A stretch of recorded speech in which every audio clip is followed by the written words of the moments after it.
की मी किती वेळ बसतो. धनश्री आहे, मोरे सर आहे, अक्षय, माझा मॅडम आहे, बरेच इथेचे चेहरे आहेत. खूप वेळ बोलू शकतो, पण आपण वेळेचं भान ठेवूया, म्हणजे मी ठेवतो आणि त्या पद्धतीने तसं वेळेचं करतो. म्हणजे मी खूप चेयत आहे रिक्षा,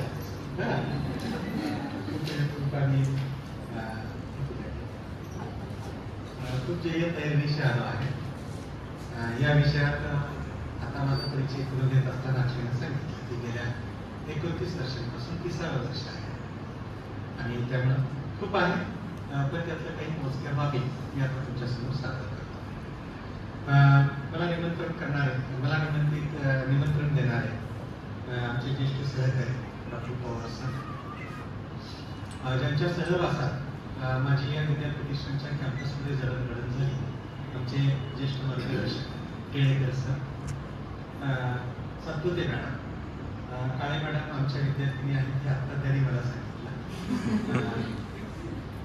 अक्षय माझा विद्यार्थी आहे, गेल्या वर्षी आमच्याकडे तो होता आणि त्याच्यानंतर मी आता नवी सरांना सांगत होतो, पवार सर आणि केळेकर सर, तर त्यांनी असं सांगितलं की तो खूप करतो आहे कॉलेजसाठी, खूप पुढाकार घेतो.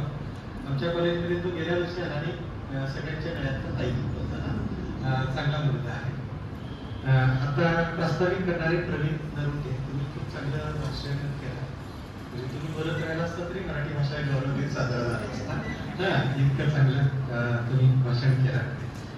आज गायकवाड मॅडम नाही आणि माझं भाषण झाल्यानंतर जरा आभार मानणार आहे त्यांच्या आपण सर्वजण आणि या कार्यक्रमासाठी उपस्थित असलेले विद्यार्थी मित्र आणि मैत्रिणी.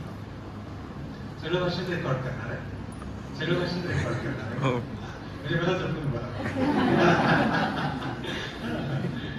तुझं नाव काय? चेतन. चेतन शूटिंग करतोय आणि मगाचपासून तो छायाचित्रण पण करतोय. अजून कोणीतरी एक मुलगी मगाशी छायाचित्रण करत होती. तर तुमचा दोघांनाही धन्यवाद देतो. आजच्या माझ्या कार्यक्रमाचे फोटो तुम्ही मला नंतर अक्षयच्या माध्यमातून द्या, मला ते सोशल मीडियावर व्हायरल पण करता येतील. लगेच केळेकर सर त्याला लाईक पण करतात. माझ्या प्रत्येक पोस्टला कुठलीही पोस्ट असू दे, केळेकर सरांनी लाईक केलं नाही असं सहजा होत नाही. त्यामुळे लगेच 5-2 तासांनी त्याला कधी उसंत मिळेल त्यावेळेला ते लगेचच त्याला ते लाईक करते. मित्रांनी, मैत्रिणींनो, बंधू आणि भगिनींनो, आज मराठी भाषा गौरव दिन आपण साजरा करत आहोत. प्रवीणने खूप चांगलं सांगितलं, सुरुवात खूप चांगली केली, म्हणजे त्याच्याचं जे बायफर्केशन आहे ते बायफर्केशन खूप चांगल्या पद्धतीने त्यांनी केलं. टिळकर सर, पवार सर, आपण 16 जानेवारी ते 31 जानेवारी हा जो पंधरवडा आहे, त्या पंधरवड्यामध्ये आपण मातृभाषा पंधरवडा साजरा करतो. मातृभाषा पंधरवडा म्हणजे मराठी भाषा संवर्धन पंधरवडा आपण असं साजरा करतो. हे सगळे शासनाचे उपक्रम आहे. त्याच्यानंतर आपण आता 21 तारखेला मातृभाषा दिन साजरा केला, 21 फेब्रुवारीला.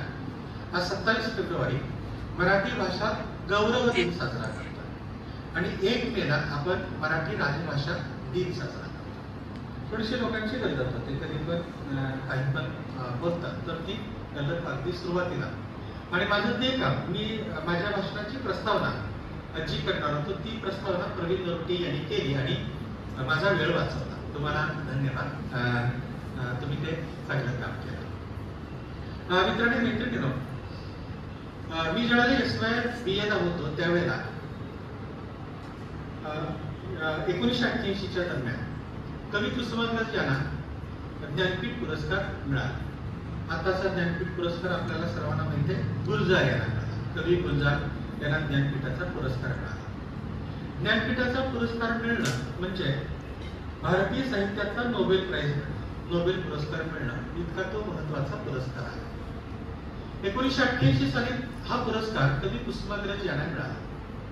त्याच्या आधी मराठीतला पहिला पुरस्कार, साधारणतः तो 25वा-26वा पुरस्कार होता मराठी भाषेला. त्याच्या आधीचा जो पुरस्कार मिळाला तो 1974 साली वि. स. खांडेकर यांच्या ययाती कादंबरीला मिळाला. पवार सर कोल्हापूरचे, मी कोल्हापूरचा, आमच्या कोल्हापूरनं ज्ञानपीठाला सुरुवात केली, मराठी भाषेची सुरुवात आमच्या परापूर्ण केले. वि. स. खांडेकरांच्या ययाती आणि वि. स. खांडेकरांचे इतर जे लिटरेचर आहे, इतर जे साहित्य आहे, त्या साहित्याच्या माध्यमातून त्याचं जे डिवोशन आहे, डेडिकेशन आहे, त्या निमित्तानं तो पुरस्कार त्यांना त्यावेळेला मिळाला. त्यावेळेला त्याला विचारलं होतं, साधारणतः अनेक मुलाखती होतात त्यावेळेला, आताच्या सारखा सबसे तेज आज तक वगैरे भानगडी त्यावेळेला त्या कालखंडात नव्हत्या. ज्या मुलाखती येत होत्या त्या वर्तमानपत्रामध्ये येत होत्या आणि त्या कालखंडातली जी वाङ्मय नियतकालिका होती त्या वाङ्मय नियतकालिकांच्या माध्यमातून त्यावेळेला मुलाखती येत होत्या. त्यावेळेची त्यांची एक मुलाखत माझ्याकडे 1988-89 मध्ये कधीतरी ती वाचनात आली होती, मी विद्यार्थी असताना. आणि त्या मुलाखतीमध्ये वि. स. खांडेकर यांना काही प्रश्न विचारले होते. त्यातले 2 प्रश्न माझ्या चांगले लक्षात आहे. एक प्रश्न असा होता की समजा तुमच्याऐवजी हा ज्ञानपीठ पुरस्कार मराठीमध्ये कुणाला मिळाला पाहिजे असं तुम्हाला वाटतं, तर त्यावेळेला त्या प्रश्नाचं उत्तर त्यांनी दिलं होतं वि. वा. शिरवाडकर, कवी कुसुमाग्रज. आज आपण त्यांची जयंती साजरी करतोय आणि त्यांच्या जन्मदिनाच्या निमित्तानं आपण मराठी भाषा गौरव दिन साजरा करतोय असं उत्तर त्यांनी दिलं होतं. जे की एखादी व्यक्ती भविष्य किती चांगल्या प्रकारचं सांगू शकतो, ज्योतिषी बरं का. पण आपल्या ऐवजी हा जर पुरस्कार कुणाला मिळाला असता तर तो कुणाला, तर त्याचं उत्तर होतं कवी कुसुमाग्रज उर्फ वि. वा. शिरवाडकर यांना. त्यांना दुसरा प्रश्न असा विचारला, तुमच्यानंतर मराठीमध्ये हा पुरस्कार कुणाला मिळेल, ज्ञानपीठाचा पुरस्कार कुणाला मिळेल, तर त्याचंही त्यांनी उत्तर दिलं वि. वा. शिरवाडकर, कवी कुसुमाग्रज यांना तो पुरस्कार नंतर मिळेल. 1974 ते 1988 याच्यामध्ये 14 वर्षांचा अंतर आहे. आणि कवी वि. स. खांडेकर यांनी जे उत्तर दिलं होतं, जे भविष्य वर्तवलं होतं, ते भविष्य नंतरच्या कालखंडात 1988 साली खरं ठरलं. 1988 साली मी SYBA ला होतो. आपलं धडपडणारं वय असतं, काहीतरी करायचं वय असतं, आपले गोल सेट झालेले असतात. म्हणजे एक नाही, आपण एक 10 पर्याय ठेवतो आपल्या विद्यार्थी दिशेमध्ये, 10 पर्याय ठेवतो. धनश्रीला ते चांगलं माहिती आहे, अक्षयला ते चांगलं माहिती आहे. माझी ती NSS ची विद्यार्थिनी आहे. 3 वर्ष ती माझ्यासोबत होती आणि ती NSS च्या रेसिडेन्शियल कॅम्पमध्ये ती माझ्यासोबत होती. तर साधारणतः उज्ज्वल भवितव्य कसं करावं, ब्राईट फ्युचर कसं करावं, त्याचं सातत्यानं जसं आपले शिक्षक आपल्याला सांगतात तसं आपण सातत्यानं आपल्या विद्यार्थ्यांना सांगत असतो. त्यावेळेला आमच्या शिक्षकांनी ते सांगितलं होतं. आता अलीकडच्या कालखंडात तर माझं YouTube चॅनेल पण आहे. माझ्या जुन्या शिक्षकांना मी भेटतो, त्यांना सांगतो मी आता अमुक झालो, तमुक झालो वगैरे वगैरे सांगतो, त्यांना भेटतो आणि त्यांच्याशी मी गप्पा मारतो. त्या गप्पा आता जसं चेतन रेकॉर्डिंग करतो ना, चेतन जसं रेकॉर्डिंग करतो तसं मी पण अलीकडच्या कालखंडामध्ये त्या गप्पा रेकॉर्डिंग वगैरे करतो. आपल्याबद्दल आपले शिक्षक खूप चांगलं बोलतात, त्यांची स्वप्न आपल्याबद्दलची काय होती वगैरे वगैरे, त्यांच्या मनात आपल्याबद्दल त्यावेळेला काय होतं, कसं होतं, काय होतं, आपलं ते बालपण असतं. त्या बालपणामध्ये आपण फारसं त्यांच्या जवळ जात नाही, घाबरतो, एक दरी असते. त्याच्यातून परत आपली ती जुनी पिढी, त्या जुन्या पिढीच्या शिक्षकांचा दरारा प्रचंड मोठा होता आणि त्यामुळे मी त्यांच्याशी गप्पा मारल्या, परवाच गप्पा मारल्या, महिनाभरापूर्वी गप्पा मारल्या आणि ते सगळं मी कॅमेराबद्ध केलं, छायाचित्रण त्याचं केलं, रेकॉर्डिंग केलं आणि माझ्या YouTube चॅनेलला मी त्या नंतरच्या कालखंडामध्ये टेलिकास्ट केलं, त्याचं मी प्रसारण पण केलं. माझा मुद्दा असा की आपण अनेक टार्गेट ठरवत असतो, एक साधारणतः 8-10 पर्याय आपण आपल्या समोर ठेवतो आणि त्याच्यातलं नेमकं काय करायचं त्याची तजवीज, त्याचं नियोजन आपण नंतरच्या कालखंडात करण्याचा प्रयत्न करतो. मी ज्यावेळेला SYBA ला होतो त्यावेळेला मराठीचा प्राध्यापक व्हायचं ठरवलेलं होतं. FYBA ला आल्यानंतरच मी ठरवलेलं होतं आणि त्यामुळं कवी कुसुमाग्रजांचं त्याच्या आधी वि. वा. शिरवाडकरांचं FYBA ला नाटक आम्हाला FYBA लाच भेटलं, नटसम्राट नावाचं नाटक. आणि त्या नटसम्राट नावाच्या नाटकाचं गारुड आमच्यावर त्या कालखंडामध्ये होतं, FY ला होतं आणि SYBA ला आल्यानंतर लगेचच हा पुरस्कार त्यांना मिळाला. तो पुरस्कार मिळाला आणि महाराष्ट्रावर त्यांचा अतिशय चांगल्या प्रकारचा गौरव झाला, त्यांच्यावर अभिनंदनाचा वर्षाव झाला. त्या कालखंडात एक महत्वाची राजकीय व्यक्ती या राज्याचं नेतृत्व करत होती, महत्वाकांक्षी आणि दूरदृष्टिकोन असणारी एक व्यक्ती त्या कालखंडामध्ये महाराष्ट्राचं नेतृत्व करत होती, मुख्यमंत्रीपदी विराजमान झालेली होती आणि त्या व्यक्तीचं नाव पवार साहेब, शरद पवार साहेब त्यावेळेला राज्याचे मुख्यमंत्री होते. हा सगळा पुरस्कार त्यांना मिळाला आणि त्याच्यानंतर मग शरद पवार साहेबांनी, मुख्यमंत्र्यांनी आपण आता अजून मराठी भाषेबद्दल काहीतरी केलं पाहिजे याच्याबद्दलची त्यांनी उचल घेतली. जसं आता प्रवीणनं सांगितलं की वसंतराव नाईकांच्या लक्षात आलं की 1 मे 1960 रोजी महाराष्ट्र राज्याची निर्मिती झाली, पण त्याच्यानंतरचे जवळपास 15-16 वर्ष आपल्याकडे आपण कोणत्या भाषेतून कारभार करावा त्याच्याबद्दलचा अधिनियमच आपण पारित केला नव्हता, तो मंजूर केला नव्हता, सरकारच्या दप्तरी त्याची नोंद झाली नव्हती. यशवंतराव चव्हाणांनी तशा प्रकारचं सुतोवाच केलं होतं, पण काही तांत्रिक बाबी असतील किंवा सरकारच्या ते किंवा आपला जो चौथा स्तंभ आहे प्रशासन, त्या प्रशासनाच्या कदाचित ते लक्षात आलं नसेल, त्यावर कोणत्याही प्रकारचं काम केलं नव्हतं. पण ठरवलं होतं की 1 मे 1960 पासून आपण मराठी राजभाषा करायची, अशा प्रकारचं ते त्यांनी ठरवलेलं होतं. पण अंमलबजावणी मात्र नंतरच्या कालखंडात 15-16 वर्षांनी केली. ज्या ज्या वेळेला नेतृत्व बदलतं त्या वेळेला ते नेतृत्व बदलल्यानंतर त्यांच्याकडे ज्या काही नाविन्यपूर्ण कल्पना असतात, त्या नाविन्यपूर्ण कल्पना त्यांना अंमलात आणण्याची ती संधी मिळते. 1988 साली पवार साहेबांसारखं दूरदृष्टी असणारं व्यक्तिमत्व ज्यावेळेला राज्याच्या मुख्यमंत्रीपदी होतं, त्यावेळेला पटकन ते नाशिकला गेले. कवी कुसुमाग्रजांचा त्यांनी सत्कार केला, राज्य शासनाच्या वतीने सत्कार केला आणि त्याच्यानंतर त्यांनी असं ठरवलं की आपल्या कालखंडात आपण मुख्यमंत्री असताना, आपण राज्यात सत्तेवर असताना अशा प्रकारचा मराठी भाषेला पुरस्कार मिळाला, तर आपल्या कालखंडात या निमित्तानं काहीतरी औचित्यपूर्ण काम झालं पाहिजे, अशा प्रकारचा विचार त्यावेळच्या राज्य सरकारने केला, त्यावेळच्या मुख्यमंत्र्यांनी केला, पवार साहेबांनी केला आणि त्यावेळेला जागतिक मराठी परिषदेची स्थापना झाली. BSY BA त्यावेळेला होतो.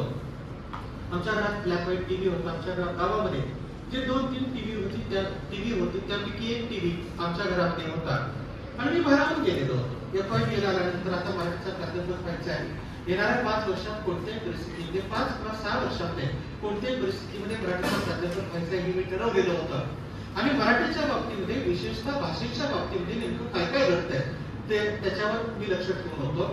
जागतिक पातळीवर, राष्ट्रीय पातळीवर, राज्य पातळीवर, जिल्हा पातळीवर आणि मी ज्या तालुक्यातून येतो त्या तालुका पातळीवर नेमकं काय घडतंय आणि आमच्या कॉलेजमध्ये, आपल्या कॉलेजमध्ये जे नियतकालिक असतात तिथे नेमकं काय काय घडते त्याच्यावर मी लक्ष ठेवून होतो, बारीक लक्ष ठेवून होतो. धडपडणारा विद्यार्थी होतो, त्यामुळे या सगळ्या बाबींवर मी बारकाईने लक्ष ठेवून होतो. आता त्या कालखंडात मला काही मुंबईला जाता आलं नाही, पण त्याचं थेट प्रक्षेपण त्यावेळेच्या आपल्या मुख्यमंत्र्यांनी दूरदर्शन वाहिनीच्या माध्यमातून केलं, ब्लॅक व्हाईट टीव्हीवर मी केलं आणि कवी कुसुमाग्रजांचं भाषण, दर्शन मला पहिल्यांदा स्क्रीनवर झालं. मित्रांनी मैत्रिणींनो, ते भाषण अप्रतिम भाषण आहे. तुम्ही जर आमच्या ग्रंथालयात आलात तर आमच्या ग्रंथालयातल्या SYBCच्या जुन्या पाठ्यपुस्तकात नंतरच्या कालखंडात मी प्राध्यापक झाल्यानंतर ते भाषण मला शिकवण्याची संधी मिळाली. मी लक्षपूर्वक ते ऐकलं होतं, काळजीपूर्वक ते ऐकलं होतं, त्याची टिपणं काढली होती. आता काही मी मुलं-मुली मी बघतोय, तुम्ही BEdचे विद्यार्थी बघतोय की मी बोलतोय आणि तुम्ही टिपणं काढताय किंवा धनुश्रीला माहिती आहे, अक्षयला माहिती आहे, टपरे सर आता इथं आलेले आहेत, आमचे ते रूम पार्टनर आहेत बरं का. आम्ही बॅचलर लाईफ मध्ये आम्ही एका रूम मध्ये राहत होतो. फार धमाल केलेली आहे, फार गमती जमती केलेली आहे. हा, तर काही टिपणं काढायची सवय आपल्याला असते, तशी मी टिपणं काढतो, पण ती टिपणं काढत असतात. नटसम्राटचं तर गारुड होतं कविवर्य कुसुमाग्रजांच्या, विभा शिरवाडकरांच्या, त्याचं तर गारुड होतं, पण या भाषणानं मित्रांनी मैत्रिणीला नंतरच्या कालखंडामध्ये मी भारावून गेलो. त्याच्यातली 2 वाक्य चांगली लक्षात राहिली पाहिजे. त्याच्यातलं एक वाक्य असं होतं की शिक्षण हे असं झाड आहे की ज्याला फार उशिरा फळं येतात आणि मला ते पटलं. किती वर्ष शिकतो सर आपण, 1ली, 2री, 10वी, 11वी, 12वी, त्याच्यानंतर BAची 3 वर्ष, नंतर MA आणि किंवा आता या सगळ्या आमच्या सहकार्याच्या माध्यमातून लक्षात येतं की तुमचं BEd 2 वर्षाचं झालं. आधी ते 1 वर्षाचं होतं, नंतर ते 2 वर्षाचं झालं. म्हणजे 12 आणि 3 15 16 17 18 वर्षानंतर आता आम्ही वेशीवर आलो. दरवाजा तलन नेटसेट नावाचं बाहेर प्रकरण आलं आणि आम्ही त्याच्यात अडकून पडलो. मी नेटसेट ग्रस्त आहे बरं का, मला नेटसेट होता आलं नाही. हा, मी नेटसेट ग्रस्त आहे. पण नंतरच्या कालखंडात काही तांत्रिक बाबी PhD करून त्याच्यातून माझी नंतरच्या कालखंडामध्ये मुक्तता झाली आणि नंतर कधीतरी मग आपलं करिअर.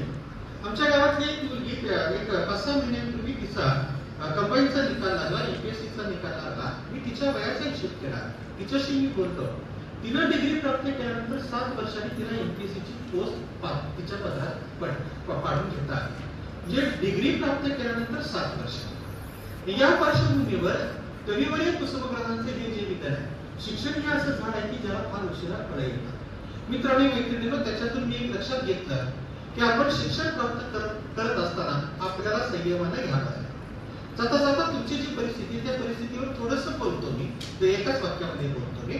की आमच्या कालखंडामध्ये परिस्थिती बरी होती, आम्ही ऍप्लिकेशन केले की पटापटा नोकऱ्या मिळत होत्या.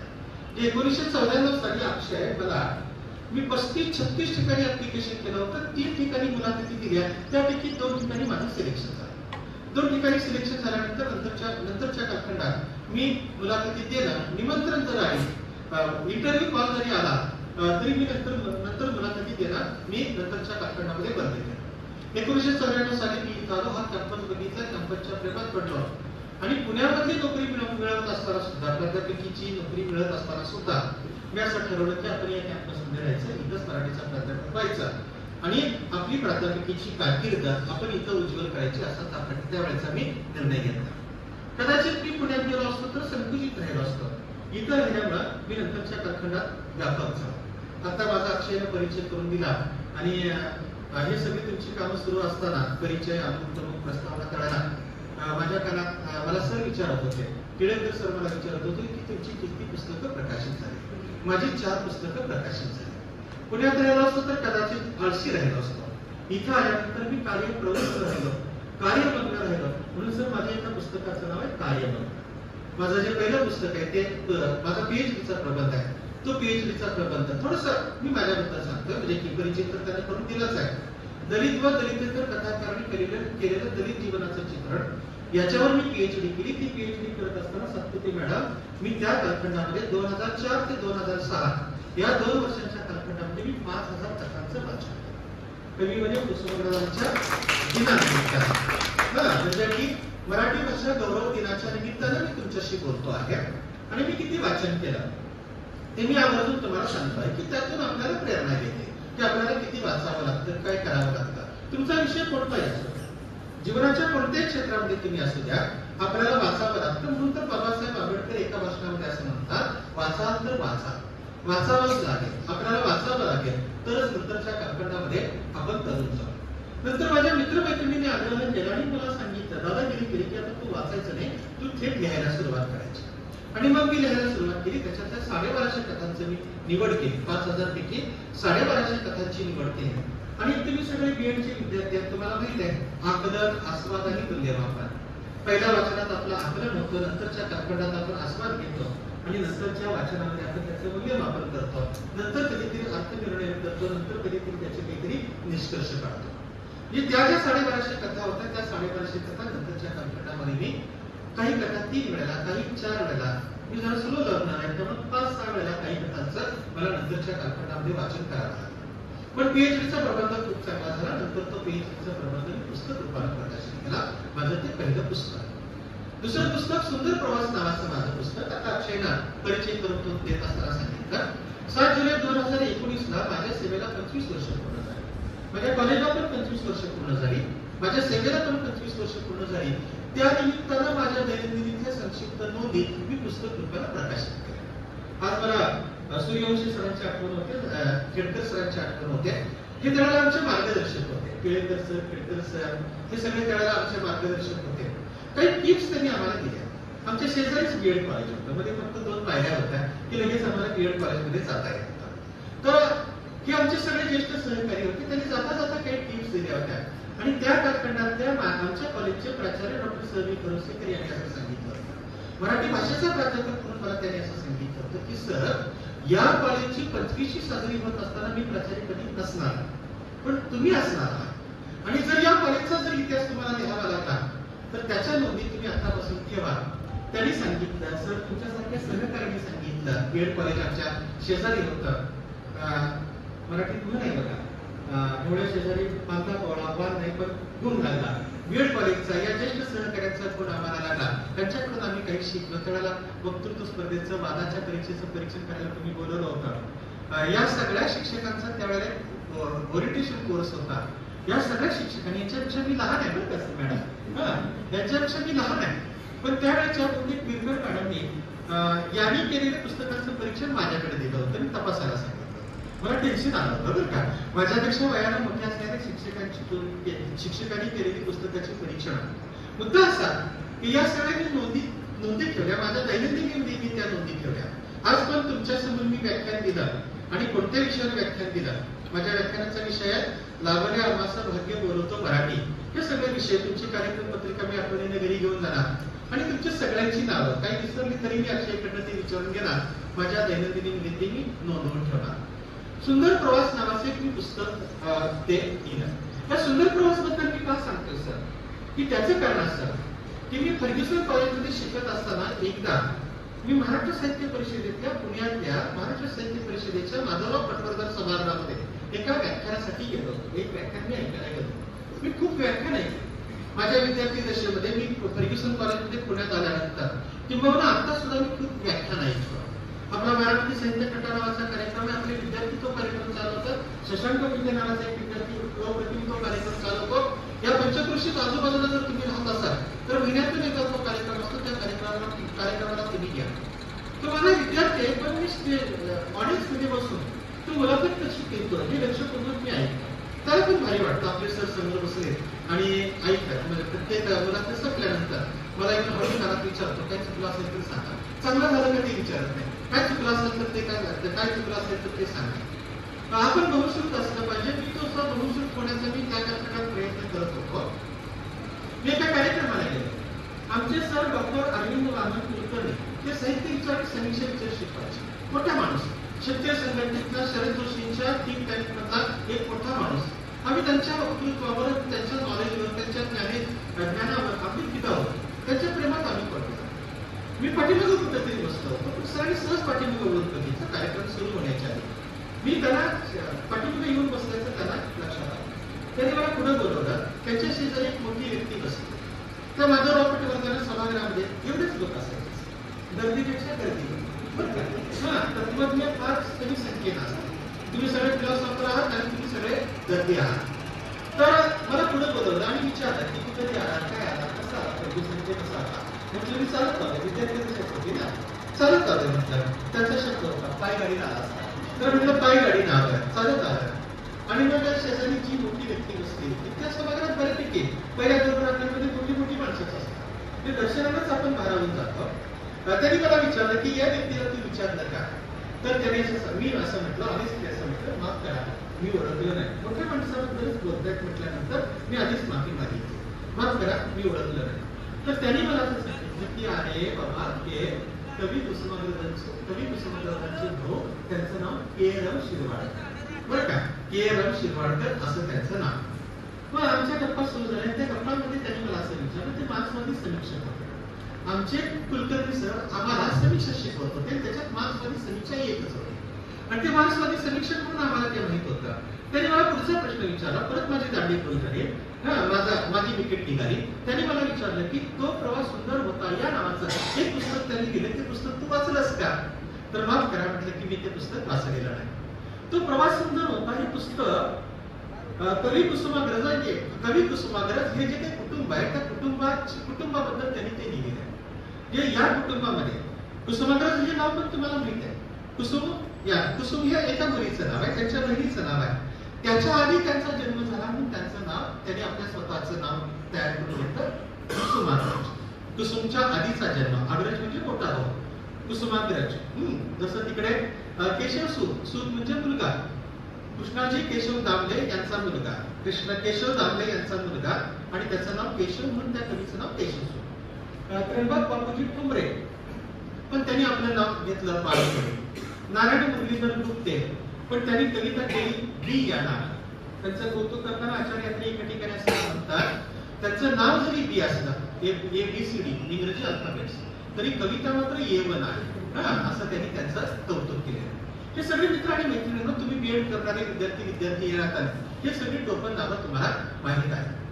मी नंतर कधीतरी आमच्या BJ वाडिया ग्रंथालयातून फर्ग्युसनचं समृद्ध ग्रंथालय, त्या ग्रंथालयातून मी ते पुस्तक उपलब्ध केलं. ते पुस्तक मी वाचलं, मी भारावून केलं. त्या पुस्तकाचं नाव आहे तो प्रवास सुंदर होता. सर त्यावेळेला मी असं ठरवलं, मी त्यावेळेला असं ठरवलं, भविष्यात आपण आपल्या आत्मचरित्राचं एखादं पुस्तक लिहायचं आणि त्या प्रवासात त्या पुस्तकाचं आपण असं काहीतरी नाव ठेवायचं. कधीतरी 1991-93 ला कधीतरी मी ऐकत होतो, ते पुस्तक मी वाचलं होतं आणि 2019 ला माझ्या सेवेला 25 वर्ष पूर्ण झाल्यानंतर मी माझ्या पुस्तकाचं नामकरण सुंदर प्रवास असं केलं. तर मुद्दा असा की माझं आणि कवी कुसुमाग्रजांचं फार चांगलं नातं आहे, भावनिक नातं आहे. माझं बॅड लक असं, माझ्या विद्यार्थी दशेमध्ये मी अनेक मोठमोठ्या कवी कलावंतांना भेटलो, बोललो. थोडीशी भीड भाड मी ठेवत नाही, पटकन जाऊन बोलतो, भेटतो. अपमान झाला तरी हरकत नाही. का आजोबाने अपमान केला, वडिलांनी अपमान केला, मामाने अपमान केला, काकाने अपमान केला असं ते मानायचं आणि कवी कलावंतांना जाऊन भेटायचं. पण त्यावेळेला आता जसं तुमच्या हातामध्ये मोबाईल आहे तसं त्यावेळेला आमच्या हातामध्ये मोबाईल नव्हता, फेसबुक नव्हतं, सोशल मीडिया नव्हतं, त्यामुळे पटापटा ते अपडेट करता येत नाही. आता माझ्या सोशल मीडियाच्या वापराबद्दल माझ्या वर्गमित्र मैत्रिणीची तक्रार आहे. तू सारखा सोशल मीडियावर असतो, फार ऍक्टिव्ह असतो. तक्रार आहे, प्रेमळ तक्रार आहे. तर मी त्याला असं सांगतो की आपल्या विद्यार्थी दशेमध्ये ते नव्हतं तर ती बुक आता मागून घ्यायची, मागून घ्यायची. आणि त्या निमित्तानं मी तर डायरी लिहितोच आहे, रोज रात्री झोपताना दैनंदिनीचं लेखन करतोच आहे. तर आता हाताने डायरी लिहिण्यापेक्षा सोशल मीडियावर या, फेसबुकवर त्याची नोंद करा. अक्षयने जर मी मला भाषण दिलं, माझं मागच्या वर्षाचं भाषण अक्षयने रेकॉर्ड केलं, हे जर भाषण आता मिळालं चेतनच्या माध्यमातून तर माझ्या युट्यूबवर ते अपलोड होईल 1-2 दिवसांनी कधीतरी. पण तारीख मात्र मी 27 फेब्रुवारी 2024 अशीच मी तिथं ती तारीख टाकेल. सांगायचा मुद्दा असा की मला त्या कालखंडामध्ये कवी कुसुमाग्रजांना भेटता आलं नाही, पण भावनिक नातं मात्र जबरदस्त होतं. आमचे मराठीचे सर प्राध्यापक डॉक्टर जे.जी. पाटील आता ते स्वाभिमानी शेतकरी संघटनेचे प्रदेशाचे अध्यक्ष आहेत, महाराष्ट्राचे प्रदेशाचे ते अध्यक्ष आहेत. जे साधारणतः महात्मा ज्योतिराव फुले असं एके ठिकाणी असं म्हणाले होते, त्यांच्या लेखनामध्ये पण ते बोलतात आणि ज्यावेळेला ते भाषण करत होते त्या भाषणाच्या माध्यमातून पण ते असं म्हणाले होते, बहुजन समाजातले शिक्षक ज्यावेळेला शिक्षकी पेशामध्ये येतील, बहुजन समाजातली पोरं ज्यावेळेला शिक्षकी पेशामध्ये येतील त्यावेळेला या नाटकाचं चित्र बदलेल. आणि मला त्याचं प्रत्यंतर माझे पहिली दुसरीचे शिक्षक, माझे 5वी ते 10वीचे शिक्षक, एका रेसिडेन्शियल पब्लिक स्कूलमध्ये मी होतो. मी माझ्या शाळेबद्दल फेसबुक पोस्ट करत असताना असं लिहितो, आमची ध्येयवादी शाळा, आमची उपक्रमशील शाळा, आणि त्याच्या खालचं माझं वाक्य असतं, आमचे ध्येयवादी शिक्षक, आमचे उपक्रमशील शिक्षक. ते रेसिडेन्शियल पब्लिक स्कूलमध्ये होतो. त्यांनी इतकं डिव्होशन दिलं, इतकं डेडिकेशन दिलं. आणि आता आमचे एक सिनियर बंधू आहेत संजय पाटील नावाचे श्रीमंत, त्यांनी असं ठरवलं आपल्या सगळ्या शिक्षकांच्या मुलाखती घ्यायच्या, व्हिडिओ शूटिंग करायचं आणि त्यांनी मालिका सुरू केलं. त्या मालिकेचे शिक्षक त्यांनी दिलं, जीवन याला कळले. तर आमचे प्राध्यापक जे.जी. पाटील सर आम्हाला FYB ला मराठी शिकवत होते, नटसम्राट त्यांनी शिकवलं. तर प्राध्यापक होते, तर नुकतेच प्राध्यापक झाले होते. B.Ed ला त्यांच्यावर त्यांनी कर्ण वाचला होता, मृत्युंजयचा त्यांच्यावर जबरदस्त प्रभाव होता, वक्तृत्व अप्रतिम होतं. आणि त्यावेळेला मला असं वाटलं की या सरांसारखं आपल्याला मराठीचा प्राध्यापक होता आलं पाहिजे आणि या सरांसारखं आपल्याला शिकवता आलं पाहिजे. सर बाहेर व्याख्यान पण देत होते, या सरांसारखी माझ्या मराठीच्या सरांसारखी आपल्याला व्याख्यान पण देता आली पाहिजे. FYB ला मी पाहिलेलं स्वप्न नंतरच्या वि.वा. शिरवाडकरांचं ते नाटक, एकमेव नाटक, म्हणजे की एक जरी नाटक घेतलं वि.वा. शिरवाडकरांचं आणि बाकीची नाटकं जरी बाजूला ठेवली तरी तराजूत आपण ठेवली तर एकटं नटसम्राट नाटक त्याचं जे वजन आहे ते वजन जबरदस्त आहे. ते नाटक मित्र आणि मैत्रिणींवर तुम्ही ते उपलब्ध करा, ते वाचा. आता तर तुमच्या हातामध्ये मोबाईल आहे, सोशल मीडिया, तिथे युट्यूब आहे आणि युट्यूबवर काही म्हणजे हे नाटक कुणीतरी भूमिका केलेलं ते नाटक तुम्हाला युट्यूबवर ते बघता येईल. त्या नाटकाचा इतका प्रभाव, इतका जबरदस्त प्रभाव माझ्या व्यक्तिमत्वावर पडला. FYBचा मी विद्यार्थी, संस्कारशील वय, दडपणारं वय, आपलं भविष्याचा वेध घेणारं वय.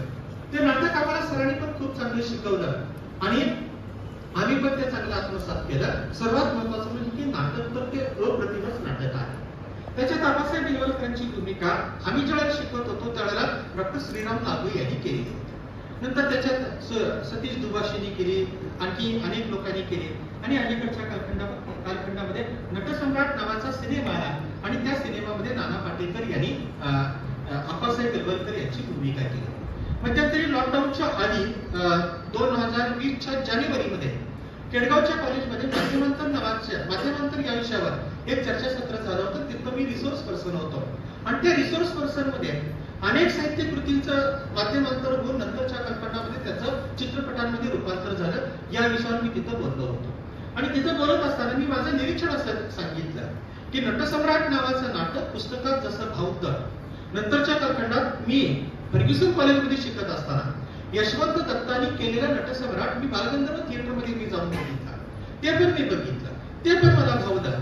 पण पुस्तकातलं नाटक जसं भावलं, माझ्या सरांनी शिकवलेलं नाटक जितकं मला भावलं, मी नाटक बघितलेलं प्रत्यक्षात बालगंधर्व मध्ये जाऊन बघितलेलं नाटक जसं मला भावलं, तसा नाना पाटेकरनं केलेला नटसम्राट मला भावला नाही. माध्यमांतर होत असताना काही गडबड होते. नाना पाटेकर द ग्रेट आहे. मी त्याचं पुरुष नावाचं नाटक बालगंधर्वमध्ये माझ्या विद्यार्थी दिवशी बघितलेलं आहे आणि किती ताकदीचा अभिनय आहे, किती प्रचंड ताकदीचा तो अभिनय करतो तो, आणि तो अभिनेता आहे हे सगळं मला मान्य आहे. आता हे सर माझं व्यक्तिगत मत आहे बरं का. मला नाना पाटेकरनं केलेला नटसम्राट नावाचा चित्रपट आवडला नाही हे माझं व्यक्तिगत मत आहे. मूळ मुद्दा असा, मी नटसम्राट नावाचं जे काही पुस्तक आहे, नाटक आहे, त्या नाटकाबद्दल मी तुमच्याशी बोलत होतो. त्याच्यात आप्पासाहेब बेलवलकर बघा, म्हणजे एक एक वाक्य म्हणजे एक एक सुभाषित आहे.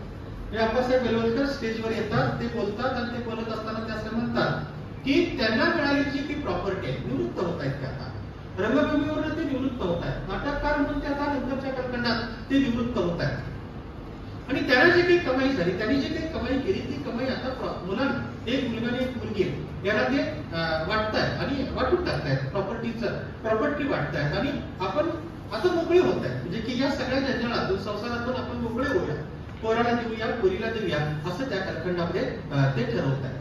आणि बरोबर नंतरच्या कालखंडामध्ये ते स्वतः बोलतायत, पण त्यांची बायको काय अजून त्या इतक्या वेळेला आवाज देऊन सुद्धा ती काही येत नाही. बायकोला ते सरकार म्हणताय बरं का, किती चांगली प्रतिमा आहे बघा. इतकी चांगली प्रतिष्ठा कुठलाच नवरा आपल्या बायकोला देत नाही बरं का. म्हणजे बायकोचं नाव सुद्धा घेताना लोक लाजतात. मी मात्र टिळकर सरांच्या अगदी शेजारी मी राहत होतो. या सगळ्या वाचनाचा संस्कार माझ्यावर असल्यामुळं मी माझ्या बायकोचं नाव फार मोठ्या आवाजात घेतो, चार चौघात सुद्धा, किंवा तिला मोठ्या आवाजात मी सुद्धा कुटुंबामध्ये असू द्या, किंवा कार्यक्रमामध्ये असू द्या, काही नाटकांमध्ये असू द्या, काही ठिकाणी असू द्या, लग्न कार्यामध्ये असू द्या, आणखी कुठं असू द्या, मी तिला मोठ्या आवाजात तिच्या नावानं, तिच्या पहिल्या नावानं मी बोलवतो. लोक बऱ्याच वेळेला ते लाजतात. हे मी का बोलवतो त्याचं कारण असतं, FYBला मी जे नाटक बघितलं होतं, ऐकलं होतं, अभ्यासलं होतं, त्याचा अभ्यास करून, त्याचं चिंतन करून, त्याचं मनन करून मी त्याची उत्तरपत्रिका लिहिली होती आणि खूप चांगले मार्क्स मिळाले होते. त्याच्यात मी असं बघितलं होतं की आप्पासाहेब बेलवलकर नावाचा एक नटसम्राट आपल्या पत्नीला फार चांगल्या प्रकारची प्रतिष्ठा देतो. नंतरच्या कालखंडात चळवळीमध्ये आलो, पुरोगामी चळवळीमध्ये आलो, आणि त्या पुरोगामी चळवळीमध्ये आल्यानंतर अनेक चरित्र वाचल्यानंतर अनेक चरित्र नायकांनी आपल्या पत्नीला फार चांगल्या प्रकारची प्रतिष्ठा दिली. म्हणजे ज्या कालखंडामध्ये मुलींनी शिकू नये अशा प्रकारचा दंडक होता, सामाजिक संकेत होता, त्या कालखंडामध्ये महात्मा ज्योतिराव फुले नावाचा एक तरुण मुलगा आपल्या पत्नीला तो शिकवतो, घरात शिकवतो. त्याचे आई वडील सांगतात की तू जर तुझ्या बायकोला इथे शिकवत असशील तर तू आमच्या घरातून निघून जायचं, आणि खरोखर ते घरातून निघून जातात. नंतर ते आपल्या पत्नीला शिकवतात, आणि नंतर आपली पत्नी शिकून तयार झाल्यानंतर, तिला लिहिता वाचता आल्यानंतर नगरला जाऊन, आता जसं तुमचं जसं BEd कॉलेज आहे तसं त्या कालखंडामध्ये मिशनरी लोकांचे ट्रेनिंग कॉलेज होतं. त्या ट्रेनिंग कॉलेजमध्ये मास्तरकीचं ट्रेनिंग दिल्यानंतर हा महात्मा ज्योतिराव गोविंदराव फुले नावाचा मुलगा आपल्या पत्नीला सोबत घेतो, समाजाला बाजूला ठेवतो, आणि 1 मे 1848 रोजी मुलींची पहिली शाळा सुरू करतो. अशी काही चरित्र नंतरच्या कालखंडामध्ये वाचनात आले की ज्या चरित्र नायकांनी आपल्या पत्नीला आपल्या बरोबरीचं स्थान दिलं, प्रतिष्ठा दिली, ते सगळं आलं. आणि नंतरच्या कालखंडामध्ये मला ते सत्यामध्ये आपली पत्नी, आपल्या मुली किंवा विद्यार्थिनी याच्या बाबतीमध्ये मला ते नंतरच्या कालखंडामध्ये सत्यामध्ये ते उतरवतात. तर ते सरकार, म्हणजे त्यांची पत्नी स्टेजवर येते, ते नाटक मी बघितलंय, स्टेजवर येते आणि ती विचारते की इतकं का मला तुम्ही बोलवताय. तर ते म्हणतात की आज मी प्रॉपर्टी वाटायचं ठरवलेलं आहे. पण आई मात्र फार हुशार आहे बरं का. म्हणजे तिच्या मुलावर आणि तिच्या मुलीवर जरी तिचा विश्वास असला तरी ती असं म्हणते, ती आपल्या नवऱ्याला ती सांगते की पुढ्यात वाढलेलं ताट द्यावं, पण बसायचा पाठ देऊ नये माणसाला. म्हणजे ती सांगते की प्रॉपर्टी इतक्या लवकर तुम्ही वाटू नका, प्रॉपर्टी इतक्या लवकर तुम्ही वाटू नका. आपल्या पोरांवर ती अविश्वास दाखवत नाही. पण तरी पण नंतरच्या कालखंडामध्ये कदाचित सून नावाचं एक भयानक प्रकरण येतं. म्हणजे तुम्ही सगळ्या मुली चांगल्या आहात बरं का, पण सून नावाचं एक भयानक प्रकरण येतं. नाण्याची दुसरी बाजू आहे, जावई नावाचं एक भयानक प्रकरण आपल्या घरात येऊ शकतं. ते पण भयानकच आहे बरं का. म्हणजे मी जावई म्हणून चांगला आहे, दोन्ही पण जावई म्हणून चांगले बरं का. ह्या दोघांना मी ओळखतो, आणि तुमचे लग्न झाले आपले सर पण खूप चांगले आहे, आणि अक्षय अजून लग्न व्हायचं, पण तुमच्यापैकी कोणाची लग्न झाली असतील तर तुम्ही जावई म्हणून पण खूप चांगले आहात. पण एकूण समाज जर बघितला तर प्रकरण फार गंभीर आहे. आणि ते सगळं त्या बाईने बघितलं असल्यामुळे, त्या म्हातारीनं बघितलं असल्यामुळे ती असं म्हणते, स्टेटमेंट किती भारी आहे बघा, पुढ्यात वाढलेलं ताट आपण द्यावं, पण बसायचा पाठ देऊ नये माणसाला. आणि त्याच्यावर पुढे कमी कुसुमाग्रज तात्यासाहेब आप्पासाहेब बेलवलकरांच्या तोंडामध्ये देतात, एक शब्द देतात, एक डायलॉग देतात, ते डायलॉग असा देतात, तातात काही वाटत काय काय हा प्रॉपर्टी वाटल्यानंतर तातात काय, म्हणजे ते त्यांच्या आपल्याकडे राहिली काय आणि त्यांच्याकडे राहिली काय असा काही फरक पडत नाही, इतकं अप्रतिम ते लेखन करतात. मित्रांनो मैत्रिणींनो, आजच्या दिवसाच्या निमित्ताने मी तुम्हाला सांगतो, तुम्ही आम्हाला वाचन करतच असाल. आमच्याकडे अक्षय तर थोडासा उशीर आला, धनश्रीला कदाचित माहित असेल. मी FYBA ला ज्या वेळेला वर्गामध्ये जातो त्यावेळेला FYBA च्या विद्यार्थ्यांना मी सांगतो, मराठीच्या विद्यार्थ्यांना सांगतो की तुमचं शैक्षणिक वर्ष सुरू झाल्यानंतर शैक्षणिक वर्ष संपेपर्यंत तुम्ही तुमच्याकडे जे काही 25-30 काहीतरी 25-30 चांगले आठवडे तुम्हाला मिळतात, परीक्षेचा कालखंड सोडून 25-30 आठवडे मिळतात. परीक्षेचं प्रिपरेशन अमुक तमुक, तर एका आठवड्यामध्ये किमान तुम्ही 3 पुस्तकं वाचली पाहिजेत. एका वर्षामध्ये तुम्ही 75 पुस्तकांचं वाचन केलं पाहिजे. ज्यावेळी तुम्ही FYBA ला 75 पुस्तकांचं वाचन करता, SYBA ला 75 पुस्तकांचं वाचन करतात. धनश्रीने ते ऐकले की मला माहित नाही, मी नंतर तिला भेटल्यावर मी विचारणार आहे. हा, आणि ज्यावेळेला TYBA ला गेल्यानंतर तुम्ही 75 पुस्तकांचं वाचन करता, त्यावेळेला 250 पुस्तकांचं वाचन तुम्ही करता. आणि डिग्री प्राप्त करत असताना मॅडम ज्यावेळेला तुम्ही 250 पुस्तकांचं वाचन करता, आणि मॅडम आहे विद्यार्थी FYBA ला त्या होत्या बरं का. हा, तर माझ्याकडे त्या होत्या. ज्यावेळेला आपण डिग्री प्राप्त करत असताना 250 पुस्तकांचं वाचन करतो, त्यावेळेला मी आता काय करू असा एक प्रश्न आपल्यासमोर उभा आहे. त्याच्या माझा आग्रह तुमच्याकडे असेल की मी वाचलेली नटसम्राट नावाची ही साहित्य कृती, तात्यासाहेब शिरवाडकरांचे हे नाटक उपलब्ध करा, ते नाटक तुम्ही वाचा. मी अनेक वेळेला पुस्तकं भेट देतो सर. हा सर मला सांगत होते की तुम्ही मला एक पुस्तक भेट दिली आहे. एका प्रवासामध्ये परवा कोल्हापूरला चाललो होतो, गेट टुगेदरला चाललो होतो. त्या प्रवासामध्ये माझ्यासोबत 2 विद्यार्थी होते आणि सहज आम्ही कॅल्क्युलेशन केलं की मी किती पुस्तकं भेट दिली असते, किती रुपयांची पुस्तकं भेट दिली असते. तर मी जी आता मी आता एक पुस्तक असं भेट दिला, अशी माझी सगळी पुस्तकं बहुतेक वेळेला मी ती भेट करते. ते सगळं सर कॅल्क्युलेशन केलं. ते कॅल्क्युलेशन केल्यानंतर माझ्या असं लक्षात आलं की गेल्या 5-7 वर्षांमध्ये मी 10 लाख रुपये किमतीची पुस्तकं भेट दिली. 10 लाख रुपये किमतीची पुस्तकं मी भेट दिली. म्हणजे माझ्या घरी कुणी आलं तर मी पुस्तक भेट देतो, कुणी लग्नाला बोलवलं तरी मी पुस्तकच देतो. किती रुपयाचं देतोय, 30 रुपयाचं देतोय का 20 रुपयाचं देतोय ते फार महत्वाचं नाही. मगाशी मी तुम्हाला सांगितलं होतं वाचाल तर वाचाल. मराठी भाषा गौरव दिनाच्या निमित्तानं मी तुम्हाला असं सांगतो, प्रवीणनं एक फार चांगल्या प्रकारचा उल्लेख केला की आपली भाषा जरी केंद्र सरकारनं राजकारण संबंध जरी समोर ठेवून आपल्या भाषेला अभिजात भाषेचा दर्जा दिलेला नसला तरी आपली मराठी भाषा ही अभिजात भाषेच्या दर्जाची मराठी भाषा. त्या भाषेतलं साहित्य आपण वाचलं पाहिजे आणि त्याच्या सोबतीनं हिंदी भाषेवर आपल्याला फार चांगल्या प्रकारचं प्रभुत्व असलं पाहिजे.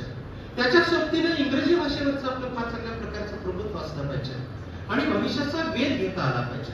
मगाशी मी टिळेकर सर कार्यक्रमाला येण्याच्या आधी भविष्याचा वेध या विषयावर आम्ही दोघेजण गप्पा मारतो. आपल्याला भविष्याचा वेध घेता आला पाहिजे आणि तो भविष्याचा वेध घेत असताना मित्रांनी मित्र आपल्याला संविधानाने दिलेल्या ज्या काही 14, 15, 20, 25 ज्या काही भाषा आहेत, त्या 14, 15, 20, 25 भाषांपैकी या भारतातल्या किमान 3 भाषांवर आपल्याला प्रभुत्व प्राप्त करता आलं पाहिजे.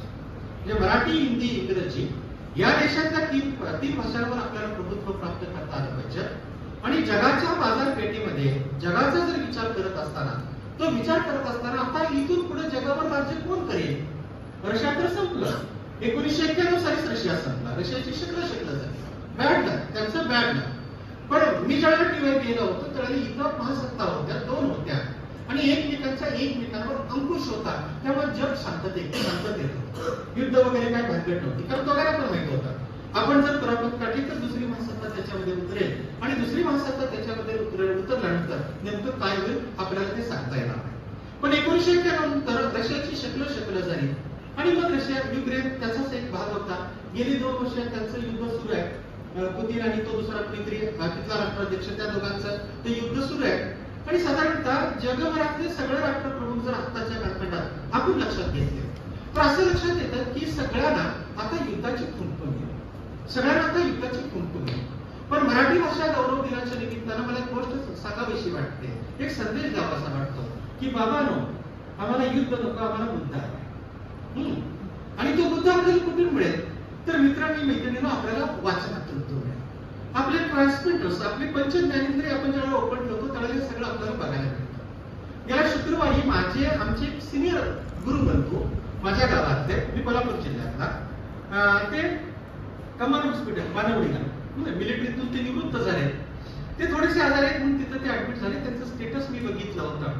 फार वर्ष झालं मी त्यांना भेटलो नव्हतो. आपल्या पुण्यात आहेत, इथं आहेत. पुण्यात माझं कामच होतं, तर मी त्यांना पुण्यातल्या कमाल हॉस्पिटलमध्ये, कमांड इंग्रजीत त्याचं स्पेलिंग COMMANT, पण उच्चारण मात्र ते कमाल हॉस्पिटल असं म्हणतात. त्या कमाल हॉस्पिटलमध्ये मी गेलो. त्या निमित्तानं मला मिलिटरीच्या एरियामध्ये प्रवेश करता आला.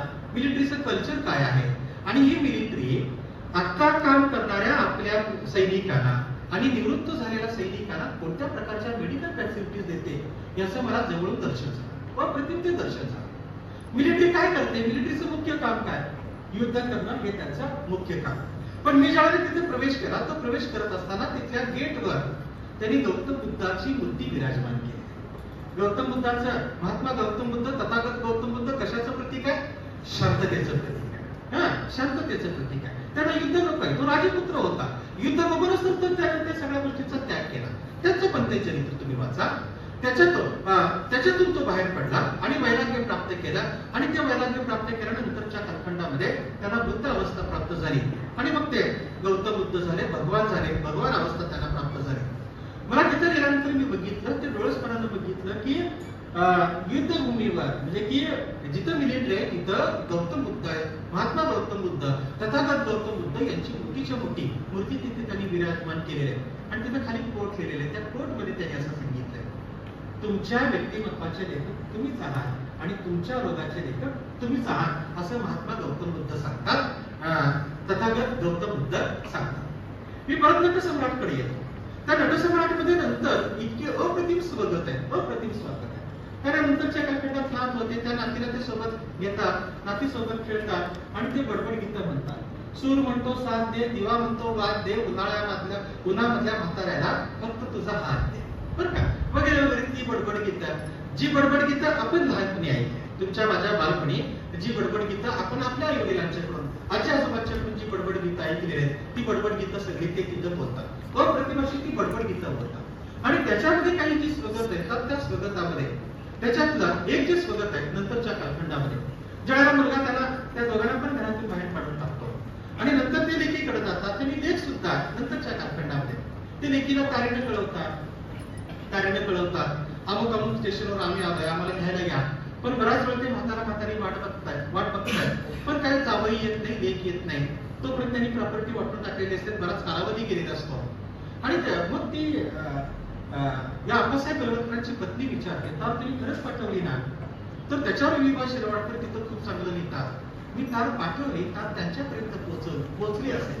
पोहोचल्याचं पण मला कसा पोस्टाचा निरोप आहे, जुन्या कालखंडात लिहितात, पण ती त्यांच्या मनापर्यंत पोहोचली की हे माझ्या मनापर्यंत. मित्रांनी मैत्रिणींना ते वाचा.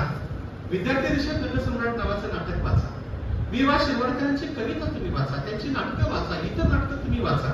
मी खूप जय्यत तयारी करून आलो. तुम्ही ऐकताय म्हणून तुमचा मी अंत बघणार नाही, ऊस गोड लागले म्हणून गुळासकट मी खाणार नाही, बरं का. माझ्याकडे आता हे जे कव्हर पेज आहे, माझ्या विद्यार्थी दिवशीतलं हे कव्हर पेज आहे. त्या कव्हर पेजवर त्यांच्या सगळ्या नाटकांची नावं आहेत. वैष्णव नावाची त्यांची अप्रतिम कादंबरी, ती वैष्णव नावाची कादंबरी वाचा. एखाद्या लेखकावर, एखाद्या व्यक्तिमत्वावर कुणाचा तरी प्रभाव असतो. वि स खांडेकर यांच्यावर कुणाचा प्रभाव होता? वि स खांडेकर यांच्यावर गांधीवादाचा प्रभाव होता. महात्मा गांधींनी 1 ऑगस्ट 1920 रोजी ज्यावेळेला लोकमान्य बाळ गंगाधर टिळकांचा मृत्यू झाला आणि तो मृत्यू झाल्यानंतर या देशाच्या स्वातंत्र्याच्या चळवळीचं नेतृत्व हाती घेतलं. ते नेतृत्व हाती घेतल्यानंतर पहिला जर संदेश कोणता दिला असेल महात्मा गांधींनी, तर तो खेड्याकडे. वि स खांडेकर नावाचा आमचा कोल्हापूरचा लेखक, बरं का सर, कोल्हापूरचा लेखक फर्ग्युसन कॉलेजमध्ये तो शिकत होता. डिग्रीच्या पहिल्या दुसऱ्या वर्षाला होता. त्या कालखंडात डिग्री प्राप्त केली की प्राध्यापक होता येत होता.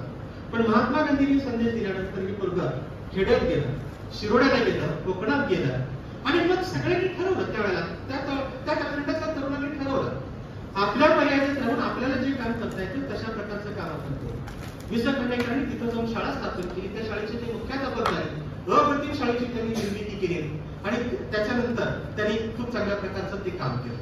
माझा मुद्दा असा होता की महात्मा गांधींचा त्याच्यावर जबरदस्त प्रभाव होता. तुम्ही ययाती नावाची कादंबरी वाचा, ती प्रवृत्ती बघा. त्यांची अश्रू नावाची कादंबरी वाचा. विसा खांडेकरांची अश्रू नावाची कादंबरी, अश्रू नावाची कादंबरी शिक्षकाच्या जीवनावरची कादंबरी, जुन्या कालखंडातला शिक्षक आहे, इतका तो दुःख आहे, इतका दुःख आहे, म्हणजे आर्थिक प्रतिकूलता त्याच्या वाट्याला, आणि आपलं दुःख व्यक्त करत असताना 4 ओळींच्या माध्यमातून विसा खांडेकर त्या शिक्षकाचं दुःख व्यक्त करत असताना एका कवीच्या 4 ओळी घेतात आणि ते म्हणतात, आमचा प्याला दुःखाचा डोळे मिटून प्यायाचा, पिता गुणाशी गाळा दिसे जीवन तयाला नावाचा. त्याश्रू नावाची कादंबरी, त्या सगळ्या कादंबऱ्या जर तुम्ही वाचल्या, उल्का नावाची त्यांची कादंबरी वाचली, तर या सगळ्या कादंबऱ्यांवर किंवा विसा खांडेकर यांच्यावर महात्मा गांधी यांचा जबरदस्त प्रभाव होता. आता महात्मा गांधी यांचे हे वि.वा. शिरवाडकर हे शिष्य, त्यामुळे त्यांच्यावर सुद्धा गांधीवादाचा जबरदस्त प्रभाव आहे. आणि तो प्रभाव नटसम्राट नावाचं नाटक, त्यांच्या कादंबऱ्या, त्यांच्या कथा, त्यांची नाटकं, त्यांचं दलित लेखन किंवा त्यांचं जे इतर वैचारिक लेखन आहे किंवा त्यांनी जे काही भाषणं केली, अखिल भारतीय मराठी साहित्य संमेलनाच्या अध्यक्षपदी ते विराजमान झाले होते, अखिल भारतीय मराठी नाट्य संमेलनाच्या अध्यक्षपदी ते विराजमान झालेले होते. ही सगळी भाषणे ज्यावेळेला आपण बघतो त्यावेळेला त्यांच्यावर गांधीवादाचा जबरदस्त प्रभाव असल्याचं आपल्याला दिसून येतं. वैष्णव नावाची जी कादंबरी आहे त्यांची, मी सगळं त्यांचं लिटरेचर वाचलं नाही, पण वैष्णव नावाची त्यांची कादंबरी वाचली, त्या कादंबरीमध्ये महात्मा गांधींच्या विचारांचा जबरदस्त प्रभाव असलेला आपल्याला दिसून येतो. त्यांची ज्यावेळेला कविता वाचतात, वि.वा. शिरवाडकरांची कविता वाचतात, त्यांचा जन्मदिवस आहे म्हणून त्यांच्याबद्दल मी फोकस करतो आहे. वि.वा. शिरवाडकर किंवा कवी कुसुमाग्रज यांच्यावर मी फोकस करतो आहे. तर तो फोकस करत असताना माझ्या असं लक्षात येतं की मित्रांनी मैत्रिणींना त्यांची कविता अप्रतिम कविता आहे. म्हणजे तरुणपणी ते साधारणतः 1942 ची चलेजाव चळवळ सुरू होती. ती चळवळ सुरू असताना प्रभात नावाच्या वर्तमानपत्रामध्ये ते काम करत होते, रात्रपाळीला ते काम करत होते. जुन्या कालखंडात टेलिग्राम होता, आता टेलिग्राम नावाचं एक वेगळं ऍप आलं, पण त्या कालखंडात तारा यंत्र होतं आणि त्यांच्या प्रिंटिंग प्रेस मध्ये तारा यंत्रावर एक बातमी आली की बंगालमधल्या कैद्यांनी तुरुंगामध्ये उपवास सुरू केलाय, आंदोलन सुरू केलेलं आहे. महात्मा गांधींचा तो प्रभाव. आता समजा तुमच्या माझ्यासारखा एखादा रिपोर्टर असता, ती बातमी वाचली असते तर ती बातमी वाचून त्याच्यावर त्याला दुर्लक्ष केलं असतं. पण एक कविमनाचा रिपोर्टर रात्रपाळीला ते अटेंड करत होता, ती बातमी तो रिसीव्ह करत होता, ती बातमी वाचली. भारतीय स्वातंत्र्याच्या चळवळीमध्ये त्यांनी त्यांचा फार चांगल्या प्रकारचा सक्रिय सहभाग होता. महात्मा गांधी यांच्या नेतृत्वाखाली नाशिकमध्ये डॉक्टर बाबासाहेब आंबेडकर यांच्या नेतृत्वाखाली जो काळाराम मंदिर प्रवेशाचा सत्याग्रह झाला, त्या काळाराम मंदिर प्रवेशाच्या सत्याग्रहामध्ये तरुणपणी वि.वा. शिरवाडकर उर्फ कवी कुसुमाग्रज यांचा सहभाग होता. त्यांच्यावर लाठीचार्ज झालेला आहे, त्यांना जखम झालेली आहे आणि बाबासाहेब आंबेडकरांचा कार्यकर्ता म्हणून त्या कालखंडामध्ये त्यांनी ते काम केलं. वर्ग चळवळ होतं, त्यामुळे चळवळीतच होता, त्यामुळे टेलिप्रिंटरवर काम करत असताना, तिथे काम करत असताना, रात्रपाळीला काम करत असताना अशा प्रकारची बातमी आहे. मित्रांनी मैत्रिणींनो, कवी जर असेल, तुम्ही जर कवी असाल आणि तुम्ही जर संवेदनशील असाल तर तुम्ही तात्काळ रिॲक्शन द्या. ती रिॲक्शन काय होती? पण त्या कालखंडामध्ये त्यांनी कविता लिहिली, गरजा जय जयकार क्रांतीचा, गरजा जय जयकार. जे कवी काय करू शकतो बघा, जे त्या कालखंडात किती कविता, जे क्रांतीचा जय जयकार या कवितेचं नंतरच्या कालखंडामध्ये नाव बदललं, पण त्या कालखंडातली ती कविता होती, त्या कवितेचं नाव वेगळं होतं आणि मग त्या कवितेमध्ये मोठीच्या मोठी ती कविता आहे. आणि त्या कवितेमध्ये ज्यावेळेला मित्रमैत्रिणी आपण पुढे जातो त्यावेळेला जो सरणावर जाणारा जो देशभक्त आहे, तो देशभक्त त्यांचा वारसा चालवणारे जे कोणी देशभक्त आहेत, त्या देशभक्ताला संदेश तो देतोय आणि तो संदेश देताना त्या कवितेमध्ये कवी काय म्हणतो? कवी असं म्हणतो आणि ते देशभक्त असं म्हणतात, सरणावरती आज आमची पेटत असत प्रेते. आम्ही आज सरणावर आहोत, आमची प्रेत आता पेटणार आहे. सरणावरती आज आमची पेटत असत प्रेते, उठतील त्याच्या ज्वालातून भावी क्रांतीचे. म्हणजे कवीकडे काय प्रतिभा असू शकते. म्हणजे ज्ञानपीठ पुरस्कार मिळत असताना गंमत म्हणून तो मिळत नाही. आपल्याला जरी एखादा छोटा मोठा पुरस्कार मिळाला तर तो पुरस्कार मिळत असताना, आता अक्षयने माझा परिचय करून देत असताना सांगितलं मला 2-3 पुरस्कार मिळालेले आहेत. म्हणजे मला जर तुम्ही पुरस्काराची ऑफर दिली तर मला सारखं असं वाटतं, हा पुरस्कार स्वीकारण्यासाठी आपण पात्र आहोत का? या माणसाने किती प्रचंड मोठी कामं करून ठेवली, इतकी तात्काळ रिस्पॉन्स. ती कविता जर मुळातून तुम्ही वाचली तर त्या कवितेचं प्रत्यंतर तुम्हाला यायला लागतं. म्हणजे आता ते क्रांतिकारकाचं आठवलं मग आपला भगतसिंगाचे एक उदाहरण मी जाता तुम्हाला सांगतो. भगतसिंगाला फाशी द्यायची, 23 मार्चला त्याला फाशी दिली. 23 मार्चला फाशी द्यायची. फाशी देत असताना शेवटची इच्छा विचारतात की तुम्हाला काय करायचंय वगैरे वगैरे वगैरे असं ते विचारतात. आणि फाशी देण्याच्या 2 दिवस आधी किंवा ती फाशी प्रीपोज झाली बरं का, इथं उठाव वगैरे होईल, क्रांती होईल म्हणून इंग्रज सरकारनं पुन्हा न कळवता ती फाशी प्रीपोन केली. म्हणजे त्यांचे संकेत आहे फाशी सकाळी द्यायची का संध्याकाळी द्यायची, सूर्योदयाच्या आधी द्यायची का सूर्यास्तानंतर द्यायची, त्याचे ते संकेत आहे. पण एक साधारणतः 24 तास 48 तास त्याला फाशी ती आधी दिली. जे समजा 23 मार्चला त्याला फाशी द्यायची आहे, तर 21 मार्चला हा पट्ट्या जोर बैठका मारत होता, अंगातून तो घाम काढत होता. हा भगतसिंग हा पुरोगामी विचारसरणीचा आहे, त्याला पुनर्जन्म मान्य नाही. तो जलर विचारतोय, जलर चार्ज पडला. या पोराला तर आता उद्या परवा कधीतरी 24 तास 48 तासांनी 72 तासांनी याला फाशीची शिक्षा द्यायची आहे, आणि तरी पण हा पट्ट्या घाम येईपर्यंत जोर बैठका मारतो. आपण जिवंत असून इथं जोर बैठका मारत नाही, व्यायाम करत नाही, आपल्या आरोग्याकडे आपण लक्ष देत नाही. आपल्या अलीकडच्या कालखंडामध्ये सर आपल्या शारीरिक आरोग्यावर पण लक्ष द्यावंच लागेल, आणि त्याच्या सोबत मानसिक आरोग्यावर पण आपल्याला लक्ष द्यावं लागेल. आणि त्या मानसिक आरोग्यासाठी मित्रांनी मैत्रिणींनो वाचन फार महत्वाचं ठरतं, फार म्हणजे फार महत्वाचं ठरतं. तुम्ही मेडिटेशन करू शकता तिथे, म्हणजे तुम्ही विचार करता करता करता करता तुमच्या मनासमोर एखादी नवी कविता तिथं निर्माण होऊ शकते, अप्रतिम अशी कविता निर्माण होऊ शकते. तो जलद भगतसिंगाला विचारतोय की बाबा रे तुला आता 1, 2, 3 दिवसांनी कधीतरी तुला फाशीची शिक्षा द्यायची आहे, आणि तू व्यायाम का करतो? तर त्याच्यावर त्याने जे उत्तर दिलं ते उत्तर फार महत्वाचं आहे. ते उत्तर असं, भगतसिंग असं नव्हतं, पुनर्जन्मावर माझा विश्वास नाही, पुनर्जन्मावर माझा विश्वास नाही, पण समजा पुनर्जन्म जर झालाच तर माझ्या मृत्यूनंतर बरोबर 9 महिने 9 दिवसांनी इथं माझा पुनर्जन्म होईल, तो भारतातच होईल, आणि जन्म झाल्या मी सशक्त असलो पाहिजे, तुमच्या विरोधात मला लढता आला पाहिजे, म्हणून मी आता जाताना व्यायाम करतो आहे. वाचन काय करतं? वाचन काय करतं तर वाचन आपल्याला प्रेरणा देतं, आपल्याला मोटिवेट करतं, आपल्याला दिशा देतं. मगाशी मी तुम्हाला सांगितलं, साधारणतः ज्यावेळेला 225 पुस्तकं तुम्ही ज्यावेळेला वाचता त्यावेळेला याच्यानंतर मी आता काय करू, अशा प्रकारचा यक्ष प्रश्न आपल्या डोळ्यासमोर उभा राहत नाही, म्हणून आपण वाचूया. कविता तर अप्रतिम कविता आहे. कडा नावाची कविता तुम्हाला माहित आहे, तुमची ती तोंडपाठ आहे. ओळख लागताच मला पावसात आला कोणी, कपडे होते करदमलेले, केसांवरती पाणी, क्षणभर बसला नंतर हसला बोलला वरती पाहून, गंगाबाई पाहुणे आली गेली घरट्यात राहून, माहेरवाशीन पोरीसारखी 4 भिंतीत नसली, माहेरवाशीन पोरीसारखी 4 भिंतीत नसली, मोकळ्या हाती जाईल कशी बायको बांधत असली, भिंत कसली चूल भिजली होते नव्हते गेले. कवी काय बोलतोय बघा, त्या पोराचं वर्णन काय करतोय. भिंत कसली चूल भिजली होते नव्हते गेले, प्रसाद म्हणून पापण्यांमध्ये पाणी थोडे ठेवले, कारभारणीला घेऊन संजय सर आता लढतो आहे, कारभारणीला घेऊन संजय सर आता लढतो आहे, चिकनगाड पाडतो आहे, पडकी भिंत बांधतो आहे. सरांकडे तो भेटायला गेला, काल जसं मला अक्षय भेटायला येणार होता, सरांकडे तो भेटायला गेला म्हणजे तो आर्थिक मदत मागायला गेला नाही, तो खचला आहे. त्याच्या घरात पूर आलाय, गंगाबाई पाहुणी आली, तिचं सगळं दत्त घेऊन गेली. पण सगळं तो सांगतोय, सरांना तो सगळं सांगतोय, आणि सरांना पण असं वाटतं की खिशात हात घालावा, आणि आपल्याकडे आपला जो विद्यार्थी आलाय त्या विद्यार्थ्याला आपण थोडीशी मदत करा. म्हणजे त्याचं काय फार मोठी मदत करावी असं नाही, पण थोडी पण मदत करा. कवी काय लिहितोय बघा, तो मुलगा काय लिहितोय बघा. खिशाकडे हात जाताच हसत हसत उठला, खिशाकडे हात जाताच हसत हसत उठला, पैसे नको सर जरा एकटेपणा वाटला. सर आपला प्रोफेशन किती महत्वाचं आहे, आपली भूमिका किती महत्वाची आहे. आणि मित्रांनी मैत्रिणींनो, तुम्ही उद्याचे शिक्षक आहात, तुमची भूमिका किती महत्वाची आहे. हा नोबल प्रोफेशन आहे बरं का, प्रोफेशन आहे. प्रोफेशन आणि प्रोफेशन हे सगळं नोबल आहे, फार पवित्र आहे, फार चांगलं काहीतरी ते करता येतं. मी ज्या बिल्डिंग मध्ये राहतो त्या बिल्डिंग मध्ये अनेक व्यवसायातले लोक आहेत, आणि तिथे मी एकटा प्राध्यापक आहे, पण ते माझ्याकडे इतक्या कौतुकानं बघतात, इतक्या आदरानं बघतात. त्यांच्या इतका मी श्रीमंत नाही बरं का, त्यांची जी श्रीमंती त्यांच्या इतका मी श्रीमंती नाही, पण ती श्रीमंत माणसं मात्र माझ्याकडे फार आदरानं बघतात आणि सत्यानं सांगतात की तुमचा जो पेश आहे तो पवित्र पेश आहे. म्हणून तो कवी म्हणतोय, तो मुलगा म्हणतोय, खिशाकडे हात जाताच हसत हसत उठला. कवी शेवटच्या 2 ओळींमध्ये कवी असं म्हणतोय, तो मुलगा असं म्हणतोय, खिशाकडे हात जाताच हसत हसत उठला. तो मुलगा म्हणतोय, पैसे नको सर जरा एकटेपणा वाटला, पैसे नको सर जरा एकटेपणा वाटला, मोडून पडला संसार तरी मोडला नाही कणा, पाठीवरती हात ठेवून नुसतं लढ. नुसतं लढ म्हणा, हा जो संदेश आहे तो संदेश देतो. या ठिकाणी मी थांबतो. तुम्ही खूप चांगल्या प्रकारचा प्रतिसाद दिला.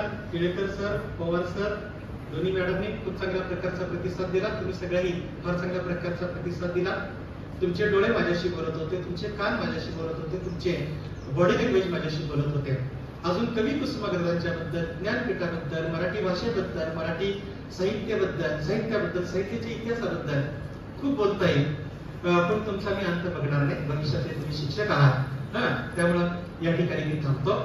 तुम्ही मला मराठी भाषा गौरव दिनाच्या निमित्तानं मला इथं निमंत्रित केलं. निमंत्रित वक्ता म्हणून मला तुम्ही बोलवलं. तुम्ही माझा गौरव केला, मराठी भाषेच्या प्राध्यापकाचा तुम्ही गौरव केला. त्याबद्दल महाविद्यालयाच्या मॅडम नाही, प्राचार्यांचं, पवार सरांचं, टिळेकर सरांचं, सातपुते मॅडम, काळे सर, मला निमंत्रित देणारा काळे मॅडम, अक्षय आणि माझं सगळं बोलणं अतिशय शांतपणाने तुम्ही ऐकणारे तुम्ही सर्व विद्यार्थी मित्र मैत्रिणींनो, भविष्यातले शिक्षक मित्र मैत्रिणींनो, तुमच्या सर्वांच्या बद्दलची कृतज्ञता व्यक्त करतो.